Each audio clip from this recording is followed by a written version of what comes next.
विनोद एक कारोबारी है जो कि लाल मिर्चियों का कारोबार करता है, पर वो एक लालची किस्म का इंसान है और हमेशा लालच करने की ही सोचता है। विनोद अपने थैले में बहुत सारी मिर्चियां भरता है और घर से मिर्चियां बेचने के लिए निकल जाता है। पहले रामू गल्ले वाले के पास जाऊंगा आज। बहुत दिन हो गए हैं मैं उसकी दुकान पर नहीं गया। विनोद रामू की दुकान पर जाता है। कैसे हो रामू भाई? बहुत दिन हो गए हैं, उससे मिला नहीं था, सोचा मिल लूं। इसी बहाने कुछ मिर्चियाँ भी बिक जाएंगी। मैं तो ठीक हूँ, पर तुम कहाँ गायब हो गए थे इतने दिन से? जब से तुमने आना बंद किया मैंने किसी और व्यापारी से मिर्चियाँ खरीदना शुरू कर दी। अब मैं आ गया हूँ ना, अब से तुम मुझसे ही मिर्चियाँ खरीदना। बताओ कितने किलो मिर्चियाँ चाहिए? अभी तो फिलहाल 3 किलो दे दो, बाकी जैसा चाहिए होगा मैं आपसे लेता रहूंगा।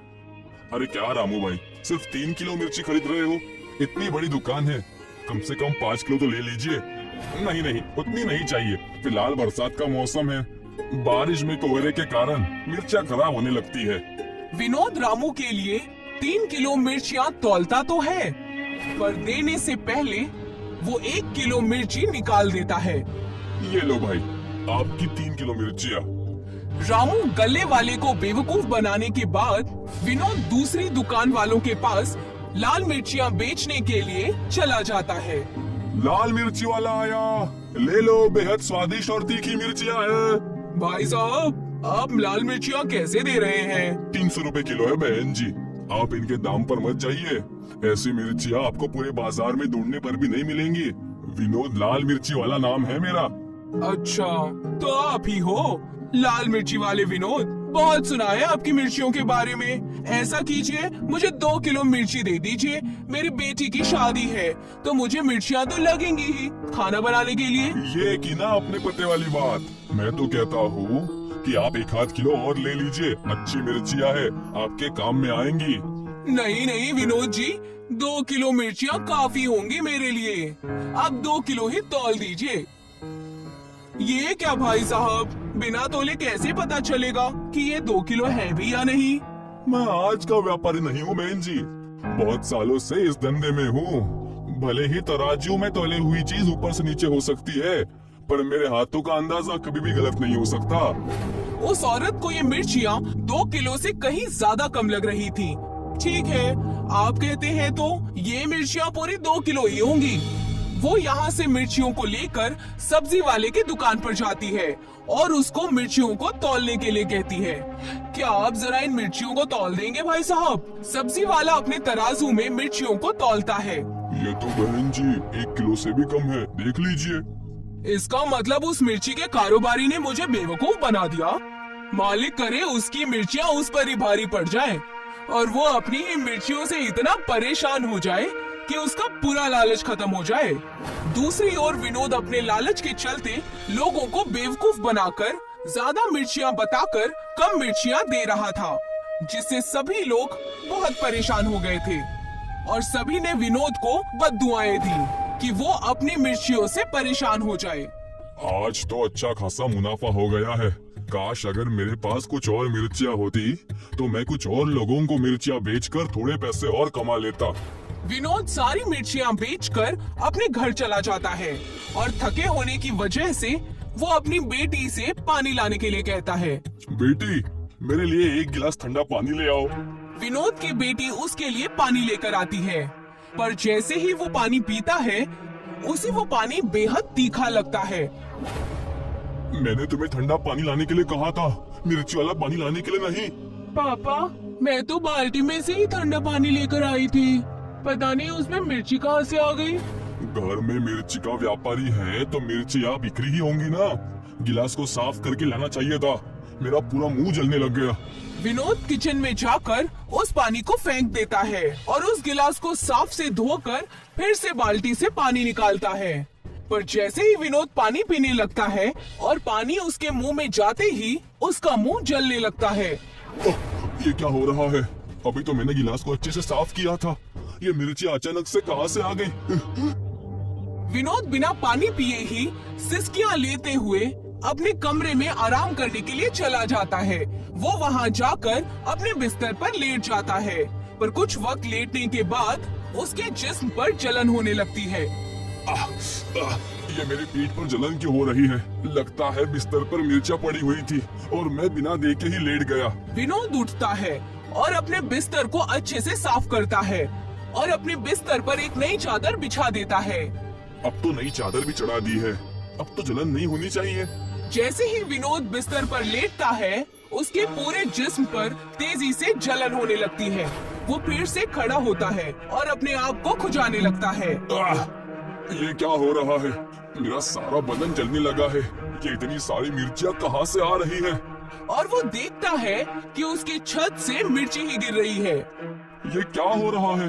आज पूरा घर मिर्चों से कैसे भर गया? ऐसा लगता है मेरे घर को किसी का श्राप लग गया है। जाकर पता करना होगा। विनोद इस श्राप के बारे में पता करने के लिए एक मंदिर में जाता है और पुजारी जी से इस बारे में पूछता है। पुजारी जी, मेरे पूरे घर में मिर्चियाँ फैल गई हैं और मैं जहाँ भी जाता हूँ वहाँ मिर्चियाँ ही मिर्चियाँ आ जाती हैं। क्या आप बता सकते हैं कि मुझ पर ये श्राप कहाँ से आ गया? बेटा, मैं कोई अंतर्यामी तो नहीं हूँ जो ये बता सकूं कि तुम पर ये विपत्ति कहाँ से आ गई, पर हाँ, जरूर तुमने किसी के साथ कोई छल कपट किया होगा, इसीलिए तुम ये सजा भुगत रहे हो। मैं तो मिर्चियों का व्यापारी हूँ, मैं कैसे किसी के साथ छल कपट कर सकता हूँ? क्या तुमने कभी किसी के साथ ऐसा किया है कि उसको ज्यादा बताकर कम मिर्चियाँ दी हो? पुजारी जी समझ जाते हैं कि विनोद ने अपने ही काम में लोगों के साथ छल कपट किया है।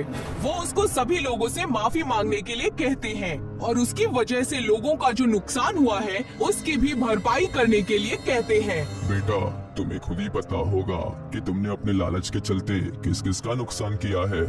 जाकर अपनी गलती सुधार लो, तभी तुम इस श्राप से मुक्त हो सकते हो। विनोद पुजारी जी की बात को समझ जाता है। वो मंदिर से निकलता है और अपने घर जाकर अपने थैले में मिर्चियाँ भरता है और उन सभी लोगों को मिर्चियाँ देता है जिन जिन को उसने किलो के हिसाब से कम मिर्चियाँ दी थी। ये लो रामू भैया, मिर्चियाँ ले लो। मैंने कई बार आपसे पूरे पैसे लिए हैं और आपको कम मिर्चियाँ दी है। विनोद रामू को मिर्चियाँ देने के बाद उस औरत को ढूंढने निकलता है जिसको उसने 2 किलो की बजाय 1 किलो से भी कम मिर्ची दी थी। वो बाजार की तरफ जाता है, तभी उसको वो औरत एक फल वाले के ठेले के पास खड़ी नजर आती है। विनोद उसको आवाज लगाता है। अरे बहन जी, सुनिए, मैं वही मिर्चियों का व्यापारी हूँ जिससे आपने अपने बेटी की शादी के लिए मिर्चियाँ ली थी। हाँ, पहचान लिया मैंने तुम्हें। तुम जैसे धोखेबाज और लालची इंसान को कोई कैसे भूल सकता है भला? मुझे पता है बहन, मैंने तुम्हारे साथ धोखा किया है और आज मैं यहाँ अपनी गलती सुधारने आया हूँ। ये लो, ये मिर्चियाँ रख लो। उस दिन मैंने तुम्हें कम मिर्चियाँ दी थी ना। विनोद उस औरत को सारी मिर्चियाँ दे देता है और अब धीरे धीरे उसकी जलन कम होती है। पुजारी जी ने ठीक कहा था कि अगर मैं अपनी गलती का प्रायश्चित करूँगा तो खुद ही इस समस्या से बाहर निकल सकता हूँ। और वो अब से लालच करना बिल्कुल ही छोड़ देता है।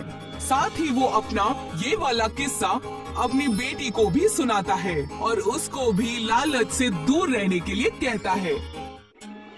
ये कहानी है प्रयागराज के गांव की, जिसका नाम था नैनी। नैनी गांव बेहद खूबसूरत और प्यारा था। वहाँ धीरज रहता था। वैसे तो धीरज यतीम और गरीब था, लेकिन सब्जियाँ बेचकर अपना घर चलाया करता था। सब्जी ले लो, सब्जी ले लो, आ जाओ, सब्जी ले लो। भैया, टमाटर कितने के दिए? टमाटर तो 50 रुपए किलो है। इतना महंगा टमाटर मुझे नहीं लेना, मैं कहीं और देख लेता हूँ। दुकान खोले पूरा 1 दिन हो गया था, लेकिन कारोबार बिल्कुल नहीं चल रहा था। तब एक औरत वहाँ आई और कहने लगी, क्या आप मुझे अपनी सारी दुकान बेच सकते हैं? लगता है ये बड़े घर की बेटी है, मेरा पूरा कारोबार खरीदने आई है। जी क्यों नहीं, सिर्फ 2000 रुपए में ये दुकान आप ले लीजिए। ये लो 2000 रुपए। वो औरत धीरज को पैसे देकर चली गई। पहले तो धीरज बेहद खुश हुआ, लेकिन उसके बाद उसे पता चला कि वो नकली 2000 के नोट हैं। क्या जमाना आ गया है, कोई भला करना ही नहीं चाहता किसी का। थोड़े से पैसे जो आ रहे थे वो भी उस औरत ने लूट लिए। क्या करूं, कहां जाऊं? धीरज अपने दुकान लूटने से परेशान था ही कि वहाँ पर एक भिखारी आया और धीरज से कहने लगा, कुछ खाने को दे दो, अगर एक केला ही दे दोगे तो क्या हो जाएगा। देखो चाचा, मेरी दुकान पहले ही से लुट गई है मुझे और परेशान मत करो। सिर्फ 4 दर्जन केला रखा है। अगर मैं तुम्हें ये भी दे दूंगा तो मैं रात को क्या खाऊंगा? मुझे बड़े जोरों की भूख लगी है। तुम कुछ नहीं, बस 2 केले ही दे दो। अगर इसे नहीं दिया तो यहाँ रहकर ये मेरा सर खाता रहेगा। इसे मैं केला दे ही देता हूँ। धीरज ने अपने पास रखे कुछ केलों में से उसे 2 केले दे दिए, जिसे खाकर भिखारी वहाँ से चला गया।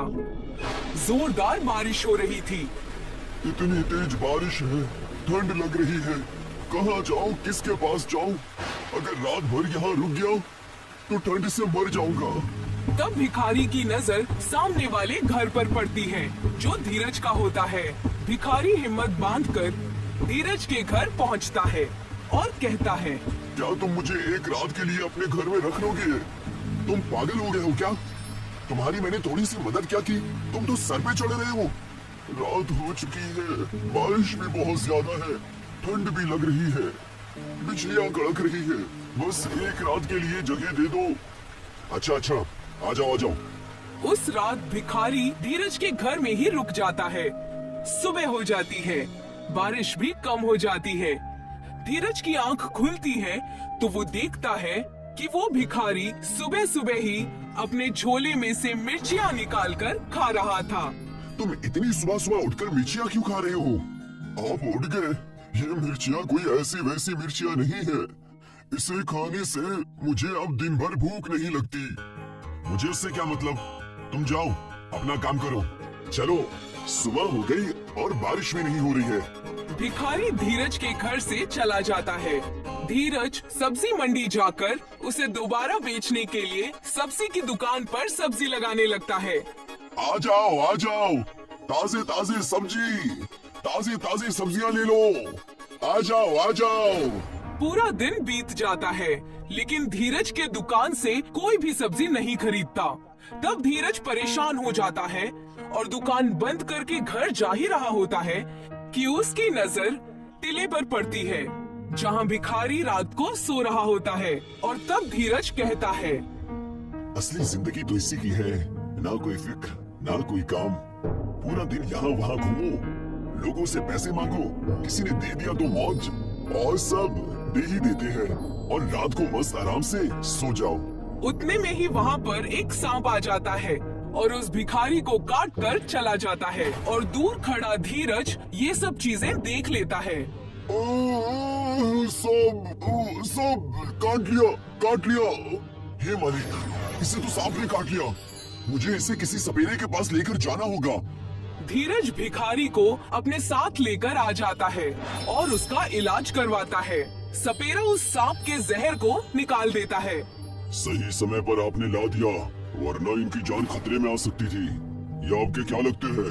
ये मेरे दुकान के सामने खड़ा होकर भीख मांगने वाला भिखारी है। पता नहीं कब वहाँ से जाएगा।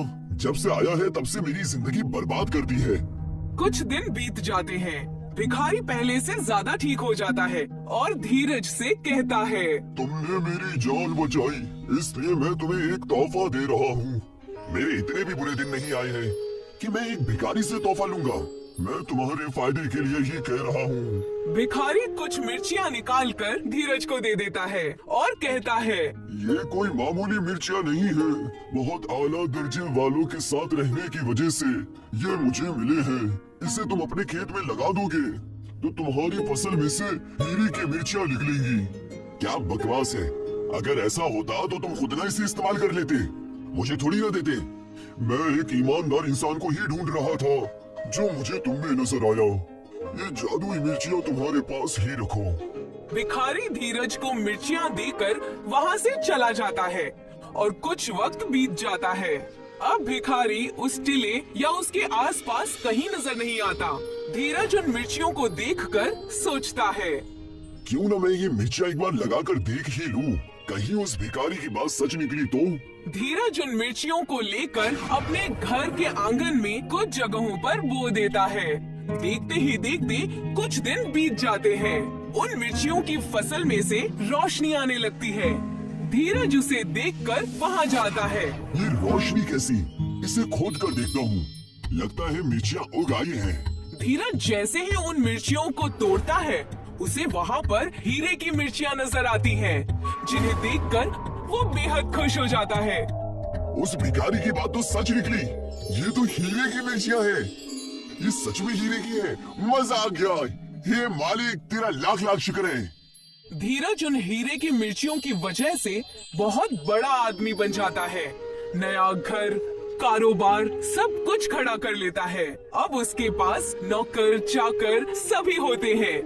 आज उस भिखारी की मदद से मेरे पास इतना सब कुछ है, लेकिन वो कहाँ है ये मुझे नहीं पता। उस टीले के पास जाकर देखता हूँ, शायद वो मुझे वहाँ मिल जाए। मालिक, आप कहो तो आपके साथ मैं भी चलूं। तुम मेरे साथ आकर क्या करोगे भला? इतनी जिद कर रहे हो तो चलो। धीरज और उसका नौकर उसी टीले के पास जाते हैं और वहाँ जाकर देखते हैं कि भिखारी वहीं सो रहा है। धीरज उसे उठाकर उसे कहता है, आप यहाँ सो रहे हो?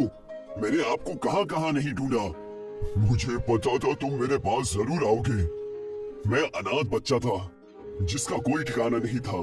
हर शख्स मेरी नादानी का फायदा उठाया करता था। मैंने बस आपकी जान बचाई, उसके बदले में आपने मेरी जिंदगी ही बदल दी। मैं चाहता हूँ आप मेरे साथ चलकर मेरे घर में रहे। मैं जरूर चलूंगा। मेरा भी इस जिंदगी में कोई नहीं है। मेरा एक बेटा था जो बिल्कुल तुम्हारे जैसा दिखता था, इसीलिए मैं तुमसे ही मदद मांगा करता था। धीरज उस भिखारी को लेकर अपने घर चला आता है। हीरे की मिर्चियों की मदद से धीरज कई सारे नए कारोबार भी खोल लेता है और खुशी खुशी अपनी जिंदगी बिताने लगता है।